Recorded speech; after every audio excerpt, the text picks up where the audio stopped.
వరంగల్ జిల్లా రాయపర్తి మండలంలోని వెంకటేశ్వరపల్లి గ్రామంలో సీఆర్ఆర్ నిధుల నుండి 5 లక్షల రూపాయల వ్యయంతో నిర్మించబోయే సీసీ రోడ్డు పనులకు భూమి పూజ, శంకుస్థాపన కార్యక్రమాన్ని పాలకుర్తి శాసనసభ్యులు యశస్విరెడ్డి ఘనంగా నిర్వహించారు.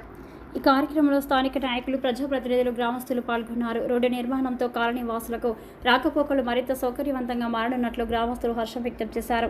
ఈ సందర్భంగా ఎమ్మెల్యే యశస్విరెడ్డి మాట్లాడుతూ, సామాన్య ప్రజల అవసరాలే మా ప్రభుత్వాల ప్రధాన లక్ష్యం. వర్షాకాలంలో మట్టి రోడ్ల వల్ల ప్రజలు ఎదుర్కొంటున్న ఇబ్బందులను నివారించేందుకు సీసీ రోడ్లు అత్యవసరం. ఈ పనులు పూర్తి కావడం వల్ల కాలనీ వాసులకు ప్రయాణ సౌలభ్యం, పరిశుద్ధ్యం పెరుగుతుందన్నారు. ముఖ్యమంత్రి రేవంత్ రెడ్డి నాయకత్వంలో ప్రతి గ్రామానికి, ప్రతి గడపకు అభివృద్ధి చేకూర్చేందుకు కృషి చేస్తున్నామని, పాలకుర్తి నియోజకవర్గాన్ని రాష్ట్రంలో ఆదర్శంగా తీర్చిదిద్దడమే ధ్యేయమని స్పష్టం చేశారు. పనుల నాణ్యతతో వేగంగా పూర్తి కావాలని సూచించిన ఎమ్మెల్యేకి ప్రజలు కృతజ్ఞతలు తెలిపారు. కార్యక్రమం అభివృద్ధి పట్ల ప్రభుత్వ నిబద్ధతను ప్రతిబింబించేలా సాగింది.